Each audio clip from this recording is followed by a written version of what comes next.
अस्सलाम वालेकुम नाजरीन, आप देख रहे हैं नया पाकिस्तान और मैं हूं शहजाद इकबाल। ईरान की जानिब से जंग के 5 हफ्तों बाद भी स्ट्रेट ऑफ हॉर्मुज की बंदिश, रजीम चेंज के दावों में नाकामी और अमरीकी सदर की धमकियों और डेडलाइंस को संजीदा ना लेना सदर ट्रंप के लिए मुसलसल मायूसी और बौखलाहट की वजह बना हुआ है, जो अब उनके बयानात में खुलकर नजर आ रहा है। खासतौर पर सदर ट्रंप ने सोशल मीडिया पे जो हालिया बयानात जारी किए हैं और उन बयानात में शहरी तंसीबात पर हमलों के लिए जिस किस्म के लफ्जों का चुनाव किया है, उससे उनकी फ्रस्ट्रेशन और डेस्परेशन वाजे हो रही है।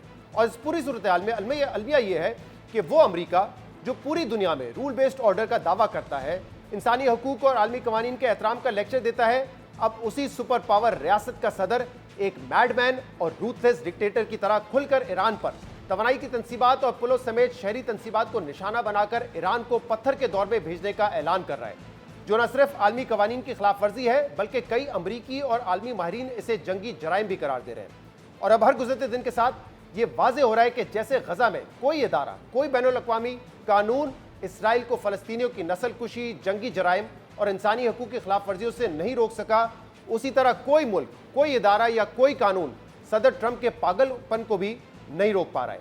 अमरीका और इसराइल अब तक ईरान में कितने स्कूलों, अस्पतालों, मेडिकल फैसिलिटीज़, मवासलाती और शहरी तंसीबात को निशाना बना चुके हैं और ये किस तरह जंगी जराइम के ज़ुमरे में आते हैं, इस पर तफसील से आगे चल के बात करेंगे। मगर पहले जंगी जुनून में मुब्तला अमरीकी सदर डोनाल्ड ट्रंप के हाल जिक्र करते हैं, जिसमें सदर ट्रंप ने फिर ईरान को धमकी देते हुए जहराना सोशल मीडिया पोस्ट में लिखा कि मंगल का दिन ईरान में पावर प्लांट डे और ब्रिज डे होगा। ईरान में पावर प्लांट और ब्रिज दोनों को एक साथ लपेट में लिया जाएगा। अबनाए हुर्मुज को खोलो वरना तुम जहन्नम में धकेल दिए जाओगे। यानी माजी में तो ये देखा गया कि अगर जंग के दौरान कोई शहरी तंसीब या आम आदमी जंगी हमलों का निशाना बन जाए तो दुश्मन मुल्क या तो उसे कोलेटरल डैमेज करार देकर दुख का इजहार किया जाता है या कहा जाता है कि इन कार्रवाइयों की तहकीकात की जाएंगी। मगर अब तो सदर ट्रंप खुलकर ईरान में शहरी तंसीबात को निशाना बनाने का ऐलान कर रहे हैं।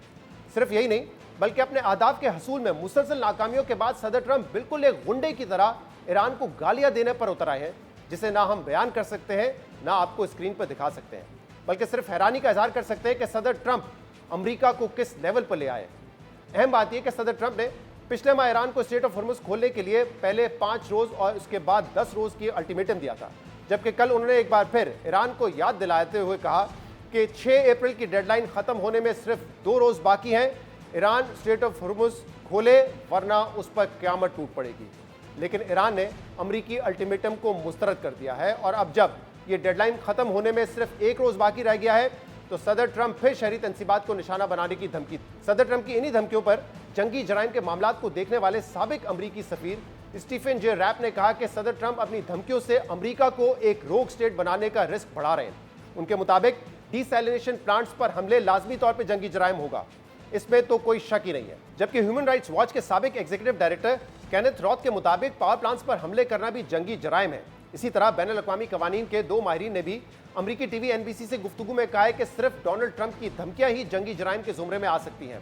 एनबीसी की रिपोर्ट के मुताबिक जेनेवा कन्वेंशन के article 52 general protection of civilian objects के मुताबिक जंग में शहरी मकामात को हमले या इंतकामी कार्रवाई का हदफ नहीं बनाया जा सकता। इस्तिस्ना सिर्फ ये है कि अगर इन्हें फौजी मकासद के लिए इस्तेमाल किया जा रहा हो। लेकिन अगर ऐसा हो भी तो ऐसी सूरत में भी हमलों को बैनुल-अक़वामी कानून के असूलों की पाबंदी करना ज़रूरी है। यानी बैनुल-अक़वामी कवानीन के मुताबिक शहरी मकामात को इंतकामी कार्रवाई में भी निशाना नहीं बनाया जा सकता। मगर इसके बावजूद सदर ट्रंप ये धमकी दे चुके हैं कि ईरान में शहरी तंसीबात को अमरीकी फ़ौजियों की हलाकतों के बदले में निशाना बनाया जाएगा। जबकि जंग के आगाज़ से अब तक अमरीका और इसराइल ईरान में कई शहरी तंसीबात को निशाना बना चुके हैं। ईरानी हुकाम के मुताबिक हमलों में अब तक 30 यूनिवर्सिटीज़ मुतासर हो चुकी हैं। ईरानी वज़ीर ख़ारजा के मुताबिक अमरीका और इसराइली हमलों में 600 से ज़्यादा स्कूलों को निशाना बनाया गया है, जबकि 60 सकाफती और तारीखी मकामात को भी हमलों में शदीद नुकसान पहुँचा है। ईरानी हिलाल अहमर के मुताबिक ईरान में अब तक 307 सेहत के मराकज़ को नुकसान पहुँचा है, जिसमें एमरजेंसी फैसिलिटीज़ भी शामिल हैं। जबकि इन हमलों में मीनाब का वो स्कूल भी शामिल है जिस पर जंग के पहले ही रोज़ हमले में 150 से ज़्यादा बच्चियाँ शहीद हुई थी। इसके अलावा अमरीका ईरान के सबसे बड़े हाईवे पुल B1 ब्रिज समेत Bushehr nuclear power plant, steel और सीमेंट की फैक्ट्रियों को भी निशाना बना चुका है।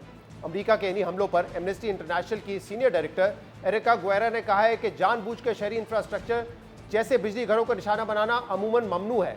महदूद हालात में भी अगर इन्हें फौजी हदफ करार दिया जाए तब भी कोई फरीक बिजली घरों पर हमला नहीं कर सकता अगर इससे शहरियों को गैर मुतनासिब नुकसान पहुंचने का खदशा हो। एमनेस्टी इंटरनेशनल के मुताबिक क्योंकि बिजली घर करोड़ों शहरियों की बुनियादी ज़रूरत है और रोज़गार की फराहमी के लिए अहम होते हैं, इसलिए इन पर हमला बैनुल अक़वामी कानून के तहत गैर कानूनी होगा और ये जंगी जुर्म के जुमरे में भी आ सकता है। ये पूरी अफसोसनाक सूरत हाल किस तरफ जा रही है? क्या अमेरिका भी इसराइल की तरह गजा मॉडल की तरफ जा रहा है और क्या अमेरिका को कोई रोक सकेगा? इस पर हम तफसील से बात करेंगे। एक छोटे से ब्रेक के बाद आपके सामने हम दोबारा हाजिर होंगे।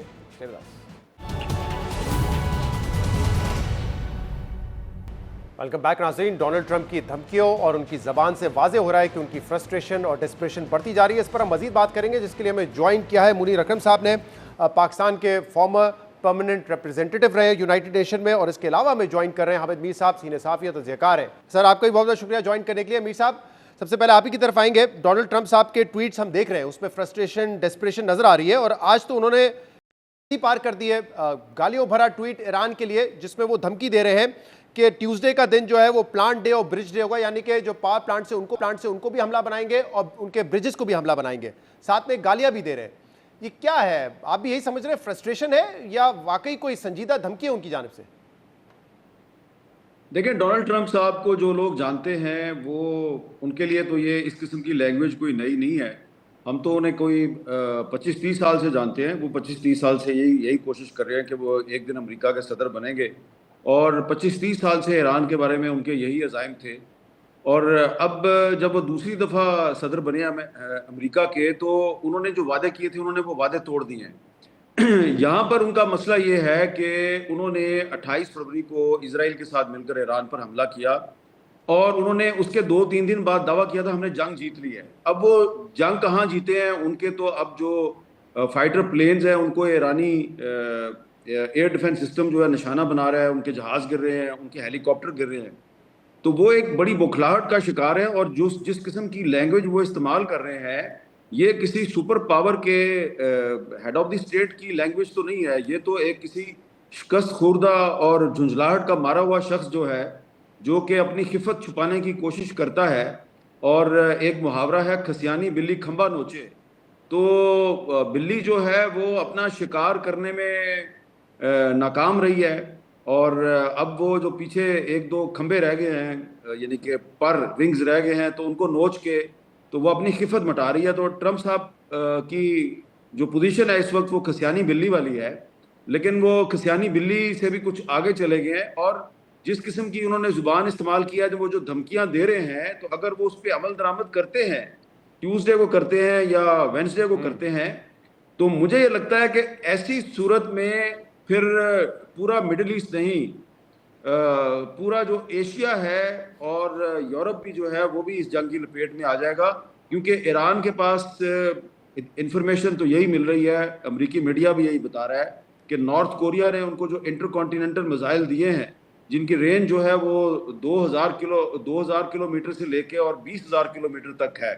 तो अगर वो मिसाइल ईरान ने इस्तेमाल करने शुरू कर दिए तो फिर बड़ी गड़बड़ हो जाएगी और हम एक थर्ड वर्ल्ड वॉर की तरफ चले जाएंगे। तो मुझे लगता है कि डोनाल्ड ट्रंप की जो जुबान है, उनका जो टेम्परामेंट है, उनकी जो धमकियां हैं, वो एक शिकस्त खोरदा इंसान की धमकियां हैं, और ऐसा इंसान थर्ड वर्ल्ड वॉर की तरफ जा सकता है। अच्छा, तो मुनीर अकरम साहब, एक तो कहा जाता है ना कि सिफारती जबान इस्तेमाल करें, मतलब उससे तो बहुत ही दूर है ना डोनाल्ड ट्रंप साहब, बल्कि वो तो अब गालियों पे उतर आए हैं जिस किस्म का उन्होंने अभी लास्ट ट्वीट किया है। लेकिन मुझे बताइएगा कि जंग में जब हम देखते हैं कि सिविलियन कैजुअल्टी होती है या कोई इंफ्रास्ट्रक्चर को नुकसान होता है, तो आमतौर पर ममालिक ये कहते हैं कि हम तहकीकात करवाएंगे, या वो इसको कोलेटरल डैमेज कहते हैं। लेकिन यहाँ पे डोनाल्ड ट्रंप साहब की अब हिम्मत इतनी बढ़ चुकी है कि वो ना सिर्फ कन्फेस कर रहे हैं कि हम सिविलियन इंफ्रास्ट्रक्चर को नुकसान पहुंचा रहे हैं, बल्कि ऐलान भी कर रहे हैं कि हम 2 दिन बाद ये करेंगे, आपके पावर प्लांट पर हमला करेंगे, आपके एजुकेशन सेंटर्स पर हमला करेंगे। मतलब कोई कवानीन तो ऑब्वियसली ये कहते हैं कि आप नहीं इंफ्रास्ट्रक्चर को नुकसान पहुंचा सकते, तो ये हिम्मत कहां से है और क्या कोई रोकने वाला नहीं है उनको इस वक्त? जी देखें, आपने देखा है कि पिछले 3 साल से जो इजराइल ने गाजा में किया है वो सिर्फ बिल्कुल साफ जेनोसाइड थी, वॉर क्राइम्स थी, क्राइम्स अगेंस्ट ह्यूमैनिटी थी, सब इंटरनेशनल लॉ की खिलाफ वर्जी थी। तो उसको कोई नहीं रोक सका क्योंकि उसको अमेरिका की हिमायत थी। और अमेरिका ने 6 वीटो इस्तेमाल किए सलामती काउंसिल में उसको प्रोटेक्ट करने के लिए। तो अब भी ये समझते हैं कि हम जो कुछ चाहते हैं हम कर सकते हैं और हमें कोई रोकने के लिए नहीं है। पर इस मर्तबा मेरे ख्याल में मुकाबला उन्होंने ईरान के साथ किया, और ईरान फ़लस्तीन नहीं है ना लेबनान है, वो लड़ रहा है वापस। और उसने जो बहुत उसका यानी कि यक्का था, वो था स्ट्रेट ऑफ हॉर्मुज को बंद कर दिया इनके लिए। उससे बहुत फ्रस्ट्रेशन हो रही है। इन्होंने अपनी मिलिट्री ऑब्जेक्टिव्स तो कोई हासिल की होंगी, पर पॉलिटिकल नतीजे कुछ नहीं हासिल किए, स्ट्रेटेजिक ऑब्जेक्टिव्स कुछ नहीं उनको हासिल की गई हैं। रजीम चेंज नहीं हुई, मिसाइल कैपेबिलिटीज अब तक जारी है, न्यूक्लियर मटेरियल अभी तक ईरान के कब्जे में है, और स्ट्रेट ऑफ हॉर्मुज को बंद कर दिया। तो इनको दिखाने के लिए कुछ नहीं है कि हमने हमला तो किया, अब इसका नतीजा क्या होगा, हमने क्या हासिल किया इससे। तो इस वजह से फ्रस्ट्रेशन बढ़ गई है। अब वो समझते थे कि ईरान कैपिचुलेट कर जाएगा। आपने देखा वो एक क्लिप था मिस्टर विटकॉफ का कि उनको हमें तो ये सरप्राइज्ड हैं कि ईरान ने अभी तक, जो जंग से पहले, कि ईरान ने अभी तक कैपिचुलेट क्यों नहीं किया, जी। कैपिचुलेट का उसने इस्तेमाल किया। तो अब ये हैरान हो गए हैं कि जी कैपिचुलेशन के एवज में अच्छा मुनीर अब अकरम साहब, नुकसान ही। ईरान तो देखिए पीछे नहीं हट रहा है, ईरान जवाबी कार्रवाई भी कर रहा है और वो पीछे डर के हटेगा भी नहीं, ऐसा ही लगता है। लेकिन दुनिया में जो दूसरी जंग अजीम के बाद रूल्स बेस्ड ऑर्डर बने, जो यूएन चार्टर हो, जिनेवा कन्वेंशन हो, ये सारे आलमी कवानीन, मतलब इनकी अब कोई हैसियत रह गई है? जैसे आपने खुद मिसाल दी कि इसराइल ने पहले जो गजा में किया, अब ऑलमोस्ट वही प्लेबुक जो है अमेरिका इस्तेमाल कर रहा है ईरान में। क्या एक ही सुपर पावर है, एक ही यूनिपोलर वर्ल्ड है जिसमें कोई उनको रोक नहीं सकता? ना यूरोपियन कंट्रीज, ना चाइना, ना रशिया, मतलब जो मनमानी वो चाहे वो कर सकेंगे, और ना आलमी कवानीन उनको रोक सकते हैं। जी देखिए, पिछले कुछ वर्षों में जो इंटरनेशनल लॉ, अवामी कानून जो हैं, वो उसकी बहुत खिलाफ वर्जी हुई है, खुल्लम खुल्ला। यूक्रेन में या गाज़ा में, अब ईरान की तरफ, ये बिल्कुल वायलेशंस थी। और इंटरनेशनल कम्युनिटी कुछ नहीं कर पाई क्योंकि अमेरिका और रूस के ख़िलाफ़ इन इन्फोर्समेंट एक्शन लेना बड़ा मुश्किल है सलामती काउंसिल के थ्रू या इंटरनेशनल कोalition के थ्रू। पर ये जो अब जो जंग हो रही है ये मुख्तलिफ है। इसमें अमेरिका को मेरे ख्याल में गलत फहमी थी कि हम जो कुछ हम कर सकते हैं, जिस तरह से गाज़ा में हुआ है हम कर सकते हैं यहाँ। जी। पर उसका नुकसान उन्होंने कैलकुलेट नहीं किया, और अब उसमें फंस गए हैं, एक क्वैगमायर में फंस गए सही। हैं। चाहते हैं कि जंग रुक जाए, मगर उनको कुछ दिखाने के लिए नहीं है कि हम क्यों अब जंग जारी की थी, अब क्यों रोक रहे हैं। ईरानी अपनी तरफ से तो लड़ते रहेंगे, और ईरानियों ने कॉस्ट बढ़ा दिया है, स्ट्रेट ऑफ होर्मुज को बंद किया है, पर उन्होंने जो खलीज की ऑयल फैसिलिटीज़ हैं उस पर भी अब हमले अगर उनके हुए और वो उसको डिस्ट्रॉय कर दिया तो पूरी ग्लोबल ऑयल इकोनॉमी ख़त्म हो जाएगी, कोलैप्स हो जाएगी, और तेल की कीमत 200 पे से ऊपर चढ़ जाएगी, ग्लोबल इन्फ्लेशन होगी, ग्लोबल रिसेशन हो सकती है। तो इसके सही। इम्कान बहुत अहम है, और इसका नतीजा भी मुख्तलिफ होगा। मीर साहब, एक तो हमने देखा जब ग्रीनलैंड की बात आती है ना, तो फिर यूरोपियन कंट्रीज भी बात करती हैं, कनाडा भी कहता है कि देखिए रूल बेस्ड ऑर्डर में तो बड़ी नाइंसाफियां हुई हैं ममालिक के साथ, तब उनको याद आता है। अब जब यहाँ पे हो रहा है ईरान के ऊपर, तो सिर्फ एक मिले जुले किस्म के बयान आते हैं। लेकिन अब अगर वाकई डोनाल्ड ट्रंप हमला करते हैं, और ऑलरेडी काफी उनके सिविल इंफ्रास्ट्रक्चर पर वो हमला कर चुके हैं, मजीद भी करते हैं, तो फिर ईरान भी उसी तरह रिप्लाई करेगा। वो शायद जीसीसी ममालिक के पावर प्लांट्स को निशाना बनाए, उनके एनर्जी इंफ्रास्ट्रक्चर को नुकसान पहुंचाए। तो यहाँ से मजीद एस्केलेशन ही नजर आ रही है आपको?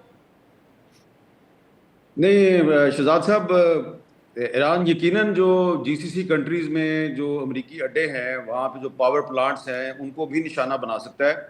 लेकिन लग ये रहा है कि ये लड़ाई अब स्ट्रेट ऑफ हुर्मुज तक महदूद नहीं रहेगी।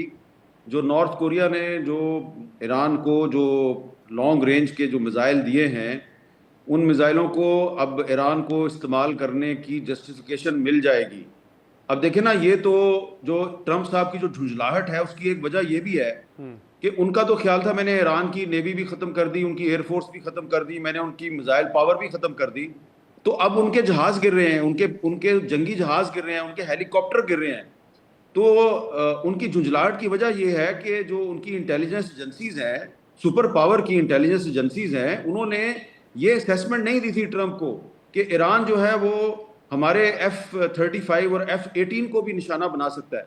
तो अब वो ये सोच रहा है कि ये कहाँ से इनके पास, ईरान के पास मिसाइल आए हैं। तो जाहिर बात है ये मिसाइल ईरान ने खुद तो नहीं बनाए ना, ये मिसाइल उसको कहीं से मिले हैं। तो अब जो लेटेस्ट जो अमेरिकी मीडिया पिछले 3-4 घंटे से कुछ रिपोर्ट्स जो हैं अमेरिकी मीडिया पे सरफेस हो रही हैं, जिनको मैं भी मॉनिटर कर रहा हूँ, वो ये कह रही हैं कि ये बहुत बड़ा इंटेलिजेंस फेलियर है डोनाल्ड ट्रंप का, उसकी सिक्योरिटी एजेंसीज का, और ये जो उनकी इंटेलिजेंस चीफ है, ये उसकी बहुत बड़ी नाकामी है कि ईरान जो है उसके पास ऐसे नॉर्थ कोरिया के जरिए मिसाइल आ गए हैं जो कि वो अमेरिका तक भी मार कर सकता है। ये अब अमेरिकन मीडिया कह रहा है, उनके मिसाइल एक्सपर्ट कह रहे हैं अमेरिका के। तो अब अगर ये बात दुरुस्त है तो इस सिर्फ लड़ाई स्टेट ऑफ हुर्मुज तक नहीं रहेगी, अपनाए हुर्मुज तक नहीं रहेगी, ये लड़ाई फैलेगी। इसीलिए मैं बार बार कह रहा हूं कि ये थर्ड वर्ल्ड वॉर में भी तब्दील हो सकती है। और हम क्योंकि पाकिस्तान में बैठे हुए हैं तो इसलिए हमें जो है वो इस बारे में ज़रा ज़्यादा तशवीश का शिकार होना चाहिए, क्योंकि अगर ईरान में बर्बादी होती है, ईरान में तबाही होती है और अमेरिका जो है वहाँ पे बहुत ही मोहलिक किस्म के हथियार इस्तेमाल करता है, तो इसके असरात पाकिस्तान पर भी पड़ेंगे। इस ईरान के हमसाया ममालिक में तुर्की भी है, इराक भी है, और भी ममालिक हैं। तो ये हम ईरान की जो तबाही है, ये इससे पाकिस्तान भी मुतासर होगा, तुर्की भी मुतासर होगा, अफगानिस्तान भी मुतासर होगा। तो इसलिए अब हम जो है वो अमन की कोशिश कर रहे हैं। हमारी कोशिश है जी कि मुज़ाकरात हो जाए, लेकिन मुज़ाकरात तो नहीं हो रहे। अब तो डोनाल्ड ट्रंप साहब जो है उन्होंने जो ज़ुबान इस्तेमाल किया, जो धमकियां दी हैं, इसका साफ मतलब ये है कि अब मुज़ाकरात जो हैं उनकी कोशिशें कामयाब नहीं हो रही। तो अब हमें पाकिस्तान को अब अपना बचाव कर रहे हैं, क्योंकि ये ट्रंप साहब जो करेंगे तो इसका रिएक्शन होगा, और इसमें पाकिस्तान जो है उससे ट्रंप साहब जो कुछ तकाज़े भी कर सकते हैं, उनकी डिमांड्स भी हैं, हमें पता है उन डिमांड्स का, वो क्या डिमांड्स हैं, और वो डायरेक्टली इनडायरेक्टली चाहते हैं कि पाकिस्तान इस जंग का हिस्सा बने। तो पाकिस्तान पे जो प्रेशर आ रहा है उसके लिए हमारी स्टेट को चाहिए कि तमाम स्टेक होल्डर्स को ऑन बोर्ड ले और उनको बताए कि ये जो ईरान की तबाही है ये दरअसल पाकिस्तान के बहुत ज़्यादा मसाइल का बायस बन सकती है, और हमें इस जंग का किसी भी सूरत में हिस्सा नहीं बनना। तो हमें तैयार रहना चाहिए कि वो डोनाल्ड ट्रंप जो अभी तक हमारे साथ बड़ा गुडी गुडी है और बड़ी अच्छी स्टेटमेंट्स देता है, हमारी तारीफों की भरमार कर देता है, वो हमारे बारे में भी उसकी जुबान बदल सकती है, उसकी नज़रें बदल सकती हैं, क्योंकि वो एक झूठा मक्कार फरेबी दगाबाज इंसान है। अच्छा, अभी जो है डोनाल्ड ट्रंप साहब ने यह भी एतराफ़ किया है कि अमेरिका ने रवा बस जो ईरान में मुजाहरे हुए थे उसमें मुजाहिरीन के लिए कुर्दों के जरिए असला भी भेजा था। तो मीर साहब, अभी आपने पाकिस्तान के हवाले से बात की, लेकिन एक चैनल जो खुला था अमेरिका और ईरान के दरमियान, और उसमें पाकिस्तान ने बड़ा कलीदी किरदार अदा किया, आपके ख्याल में वो चैनल ख़त्म हो चुका है? क्या बातचीत का कोई अब इम्कान नहीं है? आपको नहीं लग रहा कि मुज़ाकरात के जरिए कहीं ना कहीं जंग बंदी हो सकती है और स्ट्रेट ऑफ हॉर्मुज़ जो है जुज़ी तौर पर खुल सकता है? कोई इसके इम्कान नहीं नज़र आ रहे आपको? देखें, इसमें पाकिस्तान ने तुर्की और मिस्र के साथ मिलकर बहुत भरपूर कोशिश की थी, और हमें जो हमारे पास जो इन्फॉर्मेशन है वो ये है कि एक जो मीटिंग पहले हुई थी जिसमें तकरीबन 12 ममालिक के फॉरेन मिनिस्टर्स थे, उसमें कोशिश की गई थी कि पाकिस्तान को राज़ी किया जाए कि ईरान के ख़िलाफ़ एक बहुत ही सख्त फ़ौजी कार्रवाई होनी चाहिए, बहुत ही भरपूर कार्रवाई होनी चाहिए। पाकिस्तान ने और तुर्की ने उसकी मुखालफत की थी। 2 ममालिक थे सिर्फ, पाकिस्तान और तुर्की। बाद में फिर पाकिस्तान ने कोशिश करके तो उस भरपूर फ़ौजी कार्रवाई का ऑप्शन जो है उसको डिले करवाया, और फिर 4 ममालिक के वज़राए ख़ारजा इस्लामाबाद में इकट्ठे हुए। फिर हमारे डिप्टी प्राइम मिनिस्टर इसहाक डार जो है वो चाइना गए। फिर चाइना और पाकिस्तान ने मिलकर एक 5 पॉइंट फार्मूला दिया। ट्रंप साहब जो है उस फार्मूले का जो आखिरी पॉइंट है उससे राज़ी नहीं है, जिसमें कहा गया है कि यूएन चार्टर जो है उसको इम्प्लीमेंट किया जाए। उसमें चौथा नुक्ता यह है कि स्ट्रेट ऑफ हुर्मुज जो है उसकी नाकाबंदी ख़त्म की जाए। इस पे ईरान बातचीत के लिए तैयार है, लेकिन इसमें जो चाइना और पाकिस्तान ने प्रपोज किया है कि यूएन चार्टर जो है उसकी पाबंदी की जाए, उसकी खिलाफवर्जी ना की जाए, तो ट्रंप साहब इस पे राजी नहीं है। और आज जो ट्रंप ने जो धमकिया मेज लहजा इख्तियार किया है, जो जुबान इस्तेमाल किया है, वो यूएन चार्टर की खिलाफवर्जी के जुमरे में आती है। तो इस वक्त पाकिस्तान और तुर्की और इजिप्ट पूरी कोशिश कर रहे हैं। ईरान के वजीर खारजा अब्बास अराक्ची ने भी कहा है कि हम पाकिस्तान की कोशिशों को अप्रिशिएट करते हैं, लेकिन क्या करें कि अब जो हमारा और चाइना का जो 5 पॉइंट फार्मूला है, उसमें यूएन चार्टर पर इम्प्लीमेंटेशन का नुक्ता भी शामिल है और ट्रंप उस पे इम्प्लीमेंटेशन के लिए राजी नहीं है। तो इस वक्त अमन के रास्ते की सबसे बड़ी रुकावट डोनाल्ड ट्रंप है और उनका जो वॉर मिनिस्टर है पीट हेग्सेथ वो है। ईरान, पाकिस्तान, तुर्की, इजिप्ट, ये तो सारे मुज़ाकरात के लिए राजी हैं। मुनीर साहब, आप बताइएगा, आपको लग रहा है कि सिफारती कोशिशें रंग ला सकती हैं? अभी भी इम्कानात है इस बात के, या आपको मजीद एस्केलेशन नजर आ रही है यहाँ से? देखें एस्केलेशन। जी मुनीर साहब, ये देखें, मेरे ख्याल में एस्केलेशन तो नज़र आ रही है साफ कि अब धमकी दे रहे हैं तो उन्होंने धमकियों के ऊपर कुछ ना कुछ तो करना है। पर इन हालात में भी सिफारती रास्ते बंद नहीं होते हैं, वो नहीं होना चाहिए। हमारी कोशिशें तो जारी रहनी चाहिए। और जैसे नाविद मीर साहब ने कहा, हमारे लिए बहुत ज़रूरी है कि इस जंग में हमें धकेल के शामिल ना करें। ये बहुत ज़रूरी है। तो हमारे लिए ये ज़रूरी है कि ईरान से हम कहें कि भाई आप खलीजी ममालिकों पर जो हमला ना करें, आप इज़राइल की तरफ तवज्जो दें। दूसरा, इस जंग को रोकने के लिए हमने जो कोशिशें हम कर रहे हैं, जिसमें हमने चीन को भी ले आया है। चीन का बहुत बड़ा जोर है। चीन के साथ ट्रंप साहब की मुलाकात होने वाली है, तो हमने चीन का जोर भी लगाना है कि मुज़ाकरात शुरू हो जाएं और किस तरीके से ये जंग रोकी जाए। मेरे ख्याल में हमारे हक में यही सब में बड़ा ऑब्जेक्टिव हमारे लिए होना चाहिए। बहुत बहुत शुक्रिया मुनीर अकरम साहब और हामिद मीर साहब हमारे साथ मौजूद थे। प्रोग्राम में एक ब्रेक शामिल करते हैं, इसके बाद जो माशी असरात हैं पाकिस्तान पर, उस पर भी बात करेंगे after this break. Welcome back. Iran के खिलाफ अमेरिका और इसराइल की जंग और स्ट्रेट ऑफ हुर्मुज़ के जुज़वी बंदिश की वजह से जहां आलमी मईशत में सुस्त रवी के खतरात बढ़ते जा रहे हैं, वहीं पाकिस्तान की मईशत भी इस जंग की वजह से शदीद दबाव का शिकार है।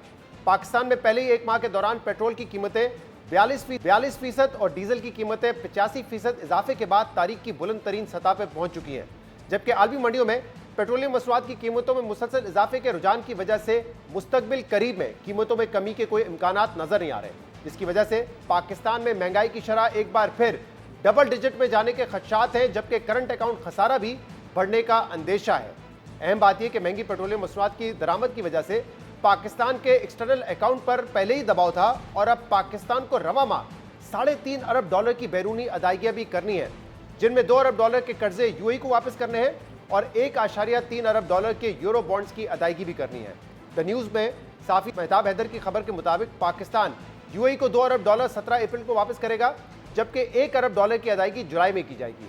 इसके अलावा पाकिस्तान ने 8 अप्रैल को यूरो बॉन्ड की मैच्योरिटी पर भी $1.3 अरब की अदायगी करनी है।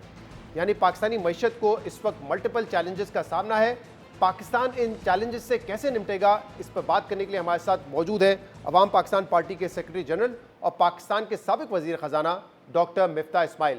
मिफ्ताह इस्माइल साहब, बहुत बहुत शुक्रिया वक्त देने के लिए। मिफ्ताह इस्माइल साहब, पहले हुकूमत ने कहा कि 129 अरब रुपए हम जनरल सब्सिडी में दे चुके हैं, तेल की कीमतें मुस्तहकम रख के।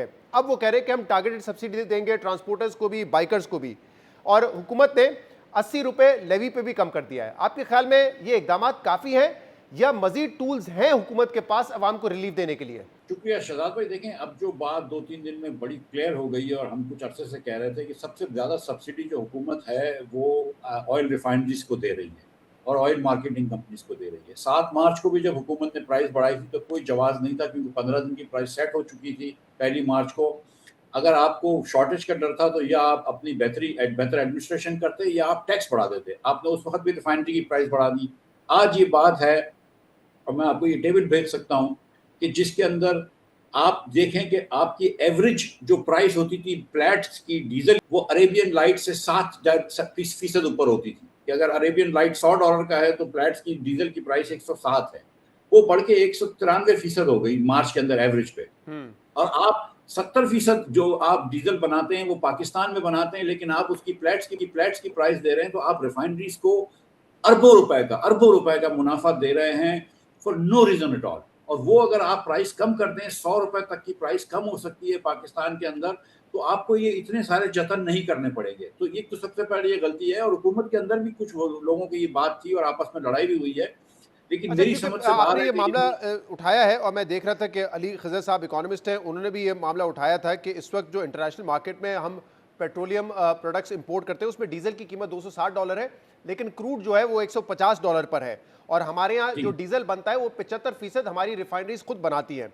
तो उनका ये कहना है कि इस वक्त अगर जो सिर्फ डीजल पे जो मुनाफा दिया जा रहा है वो तकरीबन 190 रुपए पर लीटर दिया जा रहा है। इसमें अगर जो उनको लॉसेस हो रहे हैं फर्नेस ऑयल पे या पेट्रोल पर, वो आप माइनस भी कर दें तब भी वो कहते हैं तकरीबन 125 रुपए पर लीटर रिफाइनरीज इस वक्त इजाफी मुनाफा कमा रही हैं।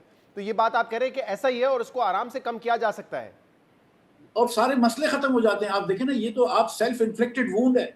मतलब इस वक्त आपका अगर डीजल की प्राइस 100-150 रुपए कम हो जाए तो मसला क्या रह गया फिर?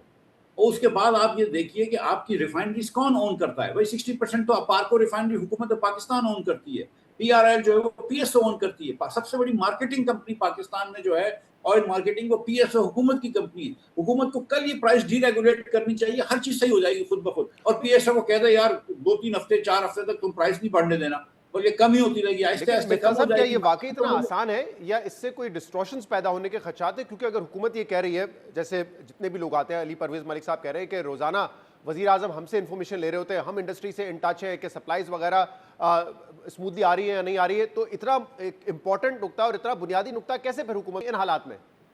भाई देखें, 27 मार्च को प्राइम मिनिस्टर साहब ने तकरीर फरमाई और कहा कि मैं कोई अवाम के ऊपर बोझ नहीं डालूंगा, सारा बोझ मैं अपने सीने पे लूंगा, हुकूमत ऑस्टेरिटी करेगी। ये 27 मार्च को पॉलिसी थी। 1 मार्च को पॉलिसी आई, हुकूमत ने कहा नहीं 200 रुपए तुम पेट्रोल डीजल पे ज्यादा दोगे, 138 रुपए जो है वो पेट्रोल पे ज्यादा दोगे। ये पॉलिसी करी थी अली परवेज ने और औरंगजेब साहब ने। इसमें इस दिन प्राइम मिनिस्टर साहब तशरीफ नहीं लेके आए, इन दोनों को बोला कि तुम ये बुरी बात जाके कड़वी बात करो। वो जरा सी क्रिटिसिज्म आई तो दूसरे दिन प्राइम मिनिस्टर ने फिर पॉलिसी चेंज कर दी। तो अगर आप ये इंप्लाई कर रहे हैं कि इनकी कोई सोची समझी पॉलिसी है, इनकी कोई मेथोडिकल पॉलिसी है, इनकी कोई मतलब समझदारी की पॉलिसी है, तो ये बात तो अब तय होगी ना कि 3 दिन में 4 पॉलिसीज लेकर आ गए हैं आप। तो ये बात तो छोड़ दें। अब मुझे बताएं कि मेरी आर्ग्यूमेंट में क्या गलती है? क्या 70% पाकिस्तान में डीजल पाकिस्तान की रिफाइनरीज नहीं बनाती? क्या हुकूमत सबसे ज्यादा ओन नहीं करती है रिफाइनरीज के शेयर? इसको क्यों आप डीरेगुलेट नहीं कर रहे हैं? इसको आप डीरेगुलेट कर लें। हाँ, इस वक्त आपकी कुछ 30% जो ऑयल मार्केटिंग कंपनियां आपकी चाहती हैं, उसका पहले भी आप फेवर कर चुके हैं 7 मार्च को। उनको अगर वो डीजल महंगा ले आए तो उनको नुकसान होगा, तो उसको तो हुकूमत अलग से कॉम्पनसेट कर सकती है। इसमें क्या मसला है? तो कभी भी आप रेजिम चेंज करेंगे इन वॉलेटाइल हालात में अगर हम डीरेगुलेट करते हैं तो क्या इसका इम्पैक्ट ये नहीं आ सकता कि शायद सप्लाई शॉर्टेजेस शुरू हो जाएं या कीमतें जो है ज्यादा बढ़ा दे ये कंपनीज? भाई एक तो कीमत बढ़ने का तो सवाल ही नहीं है ना, क्योंकि आप तो इंपोर्टेड प्राइस पे दे रहे हैं जबकि रिफाइनरी लोकल हो रही है, नंबर 1। ठीक है, आप मैक्सिमम प्राइस भी कर सकते हैं, वो भी कर सकते हैं आपके भाई मैक्सिमम प्राइस ही है। दूसरी बात यह है कि हुकूमत खुद भी पीएसओ इंपोर्ट करती है, शॉर्टेज कैसे होगी? हुकूमत के हाथ में बड़ी कंपनी जो है वो इंपोर्ट करने की हुकूमत की है, तो कैसे शॉर्टेज होगी? आप खुद इंपोर्ट कर लें। अगर आपको लग रहा है कि शॉर्टेज हो रही तो पीएसओ से इंपोर्ट करा लो, क्या इतनी बड़ी बात है? आपको सोचना ही नहीं है। अगर आपको ऑयल मार्केटिंग कंपनीज को और रिफाइनरीज को फायदा देना है, अगर आप जैसे डिस्कोस का और जेनकोस को फायदा देना होता है, आप सारा दिन सोलर वालों के पीछे पड़े होते हैं। आप दिन के अंदर 18 रुपए की जो सोलर बिजली बनाता है उसको आप 60 रुपए की बिजली बेच रहे होते हैं। आप तो अपनी हुकूमत की सोच से निकले ही नहीं है, आपने कोई out of the box solution देखा ही नहीं है। ये हिंदुस्तान में तो कीमत नहीं बढ़ी है, पूरी दुनिया में कहीं पर डीजल की इतनी कीमत नहीं बढ़ी जितनी पाकिस्तान में बढ़ी है। ये बात तो तय है। पूरी दुनिया में पेट्रोल की इतनी कीमत नहीं बढ़ी थी जितनी पाकिस्तान में बढ़ी थी। उसके बाद जब हम जैसे लोगों ने चिल्लाया कि भाई ये तुम क्या कर रहे हो, 40% तुम टैक्स ले रहे हो पेट्रोल के ऊपर, 454 रुपए करने के बाद, तो फिर 80 रुपए वापस आई है। और ये कहना भी गलत है कि पेट्रोल के ऊपर वो कम किया है, लेवी कम नहीं की है। पहले भी 80 रुपए थी, अब भी 80 रुपए, वो तो बढ़ा दी थी जो हमने वापस लेकर आए हमने करवाई है जी। लेकिन मिफ्ता साहब, इसमें फिर ये भी तो आप जब कहते हैं कि पाकिस्तान में सबसे ज्यादा कीमत बढ़ी है, तो हम IMF प्रोग्राम में हैं। 2022 में जब आप वजीर खजाना थे, IMF प्रोग्राम में दोबारा उसको बहाल करने में मुश्किलात इसलिए आ रही थी क्योंकि हम इंटरनेशनल प्राइस को मैच नहीं कर पा रहे थे। और अब अगर हालात ऐसे हैं तो वो तो करना है, ये तो हुकूमत ने प्राइसेस तो मेंटेन रखनी है। सब्सिडी देना जो आप बात कर रहे हैं वो तो अलग है, लेकिन जो जनरल सब्सिडी देना है उसके तो आप खिलाफ है ना, वो तो नुकसान देगा ना हुकूमत के लिए। बिल्कुल सब्सिडी देने के खिलाफ हूँ। मैं ये कह ही नहीं रहा हूँ कि आप महंगा सस्ता बेचें, ये कौन कह रहा है? जी। और उस ज़माने में तो आपको पता है कि हुकूमत अपनी पल्ले से ₹100 डीज़ल पे दे रही थी, और हुकूमत के ये जो वज़रा आज भी बैठे हैं इनमें से कुछ, वो रोज़ आके टीवी पे चिल्ला रहे थे कि नहीं हम नुकसान करेंगे, अगर ₹1 प्राइस बढ़ गई तो लोग मीटिंग से उठ के चले जाते थे। वो बात नहीं कर रहे हैं, नहीं कर रहे हैं। हम तो कह रहे हैं आप कोई भी नुकसान ना करें। लेकिन आप ये इस वक़्त जो है वो रिफाइनरीज़ को तो एक्स्ट्रा प्रॉफ़िट ना दें, आप रिफाइनरीज़ को तो कहें कि यार तुम अपना प्रॉफ़िट जो है वो नॉर्मलाइज़ करो। और जो ऑयल मार्केटिंग कंपनी जिन्होंने 30% ऑयल लेकर भी आ गए और आज 20-30% इन्वेंट्री होगी, वो आप उसको कॉम्पेंसेट कर दें। ये क्या बड़ी बात है? आप मतलब मुझे समझ में नहीं आ रहा कि it is a simple solution. You should have deregulated it 2 years ago. I don't know why the Shehbaz Sharif government has not done this in the last 4 years. मेरे जैसे तो मैं तो उस वक़्त भी कहता था कि इसको डीरेगुलेट कर लें, ये क्यों हर 15 दिन बाद हमने अपने पर मौत लगानी है? अब ये हर 7 दिन बाद लेकर आते हैं और 3 दिन में 4 पॉलिसीज़ चेंज कर चुके हैं। मतलब ये तो मुझे समझ में नहीं आ रहा। अच्छा मिफ्ता साहब ये बताइएगा, एक तो 129 अरब रुपए हुकूमत कह रही है कि हमने जनरल सब्सिडी तो दे दी, लेकिन अब टारगेटेड सब्सिडी देनी है, जिसमें जैसे मैंने अपने सवाल में बताया कि मोटर बाइक्स पर ट्रांसपोर्टेशन को, ये कितना इजीली एक स्मूथ प्रोसेस हो सकता है? आप हुकूमत में रहे हैं कि डिसबर्समेंट बड़ा स्मूथली हो जाए और इसका वाकई आपको लगता है कि ज़्यादा बेहतर इंपैक्ट आ सकता है? एक प्रूडेंट फैसला है टारगेटेड सब्सिडी देना? देखिए हम ये पहले बात याद कर लें कि सब्सिडी आप दे रहे हैं, यहाँ से दे रहे हैं, वहाँ से दे रहे हैं, सब्सिडी दे रहे हैं और सब्सिडी आप कर्ज लेकर दे रहे हैं। ये इस बैकग्राउंड को याद रखिएगा कि वफाक को कर्ज लेना पड़ता है, जिससे वो सूबों को पैसे देता है, जिससे सूबे सब्सिडी दे रहे हैं। ये भी याद रखिएगा कि एक हमारे पास बिस्क का हाईवे है, बिस्क का एक सिस्टम है, जो कि मैं समझता हूँ कि काफ़ी फूल प्रूफ है और काफ़ी ट्रांसपेरेंट है। इसके अलावा ये जो अभी सिंध हुकूमत अगर एक्साइज वाले उसके डेटा लेकर मोटरसाइकिल वालों को पैसा दे रही है, और अगर 20 अरब रुपया दे रही है, उसमें 2-3 अरब रुपया भी पहुंच जाता है मोटरसाइकिल वालों को, तो हम गनीमत समझेंगे। हम जानते हैं कि जिनसे यूनिवर्सिटी रोड नहीं बन सका है 4 सालों में, ये किस तरह सब्सिडी देंगे, ये हमको पता है। और बाकी अगर आपने कुछ दिनों के लिए पब्लिक ट्रांसपोर्ट फ्री कर दिया तो वो ठीक है, आप कर दें, वो अच्छी बात है। आई डोंट नो क्या इसका इम्पैक्ट आएगा। हम कभी-कभी स्कूलें बंद कर देते हैं विदाउट थिंकिंग थ्रू कि इसका इम्पैक्ट नेगेटिव ही है, कोई पॉजिटिव इम्पैक्ट नहीं है। इसको इस वक़्त पब्लिक ट्रांसपोर्ट सस्ता करने से समझ में नहीं आ रहा कि क्या इम्पैक्ट आएगा। जो मोटरसाइकिल पे बच्चा है, उससे आप आज भी 107 रुपए रोज टैक्स ले रहे हैं, फिर उसके बाद कहीं आप बोल रहे हैं कि वफाक 107 रुपए टैक्स लेगी, वो सूबा तुमको 2000 रुपए सब्सिडी देगा। जरा एक्सटर्नल अकाउंट की तरफ आते हैं। एक तो जिस किस्म के हालात हैं और अगर ये परसिस्ट करते हैं तो मिफ्ता साहब, हमारा करंट अकाउंट खसारा जो हमने एक टारगेट किया हुआ था आई थिंक $2 बिलियन के आसपास, उससे तो ज़्यादा तजावुज़ कर जाएगा। पता नहीं हमारी एक्सपोर्ट्स कितनी इस वक्त हर्ट होंगी, लेकिन एक बात तो तय है कि हमारा इंपोर्ट बिल इन कीमतों की वजह से, तेल की कीमतों की वजह से बहुत ज़्यादा बढ़ जाएगा। हो सकता है अगर ये सिचुएशन मजीद प्रोलॉन्ग करे तो हमारे रेमिटेंसेस भी कम हो जाएं। तो ये करंट अकाउंट खसारा तो हमारा बढ़ेगा। ज़रा इसको भी एक्सप्लेन कीजिएगा कि आपके क्या इस वक्त आपको क्या लगता है कितना बढ़ेगा? और दूसरा कि अब जो यूएई के हमें $3.5 बिलियन वापस करने हैं, कुछ अप्रैल में करने हैं $2 बिलियन और फिर जून जुलाई में जाके मजीद $1 बिलियन वापस करना है, वो हम कैसे करेंगे? हमारी एक्सटर्नल फाइनेंसिंग जो है वो कितना इस वक्त हमारे लिए एक बड़ा चैलेंज बन चुका है? देखिए, पहले तो ये मैं कह दूं कि यूएई के जो पैसे वापस करने में इसके पूरे हक में उनके वापस कर देने चाहिए। उनके पैसे हैं, हमको कोई अपनी फॉरेन पॉलिसी और सॉवरेंटी जो है उसके ऊपर कॉम्प्रोमाइज़ नहीं करना चाहिए। उसकी वजह से अगर हमें कोई माशी मुश्किल उठानी है तो उठा लेगी कौम, इंशाअल्लाह ताला हुकूमत के साथ खड़ी रहेगी, पाकिस्तान की रियासत के साथ खड़ी रहेगी। वो मतलब दैट्स अ डिफरेंट थिंग। नहीं, ये वैसे ये जो कौमी गैरत, डिग्निटी, ये भी हमें उस वक्त याद आती है जब कोई तकाजा करे, क्योंकि इसमें से $500 मिलियन या $450 मिलियन 1996 के लिए हुए हमने। 1996 के बाद नून लीग की 4 हुकूमतें आई, पीटीआई की एक हुकूमत आई, पीपल्स पार्टी की एक हुकूमत आई। वो परवेज मुशर्रफ के टाइम पे कहते हैं कि 3 साल तो हमारी मईशत का बड़ा गोल्डन पीरियड था, जब हमारे पास डॉलर इनफ्लो बड़ा ज़्यादा था। हमें खुद तौफीक नहीं हुई कि हम $450 मिलियन उनको वापस करें। मतलब अगर आप 3% के हिसाब से भी उस पर इंटरेस्ट लगाएं तो इंटरेस्ट ज़्यादा दे चुके होंगे हम प्रिंसिपल अमाउंट के बनस्बत। 96 के अंदर 150 मिलियन लिए थे और 97 के अंदर 1997 में 300 मिलियन लिए थे। और वो बदस्तूर आप सही फरमा रहे हैं कि सूद देते रहे और उसका कभी भी आपने वापस नहीं की, ये बात आपकी दुरुस्त है। और बल्कि उनसे हम $800 पीटीसीएल के अकाउंट में मांगते हैं जो वो नहीं दे रहे और कोई ना कोई वो बात करते हैं। उसके ऊपर कोई फैसला कर लेना चाहिए हम लोगों को, यार 400-500 मिलियन 600 मिलियन दे दो उसमें से और वो 350 मिलियन काट जाएं। ये बात आपकी है, एकदम दुरुस्त है। ये बात भी दुरुस्त है आपकी कि बड़े-बड़े जो हमारे सियासी लीडरान हैं खुद अकेले 150 मिलियन या 300 मिलियन का तो चेक लिख सकते हैं, इसमें क्या बड़ी बात है। लेकिन coming back to Pakistan current account, देखिए करंट अकाउंट पे थोड़ा सा प्रेशर आएगा। जो आपने बताया कि तेल महंगा हो जाता है, one of the things we should do is to actually now discourage the import of diesel and encourage refineries to import more crude oil. सऊदी अरब से क्रूड मंगवाओ और उस क्रूड को आप खुद रिफाइन करो, पाकिस्तान की रिफाइनरी में अभी गुंजाइश है, और आप पूरे का पूरा डीजल यहाँ बनाओ। इससे आपके पैसे बच जाते हैं, जो $93 पर बैरल आप डीजल के ऊपर प्रीमियम दे रहे हैं। एक तो ये है।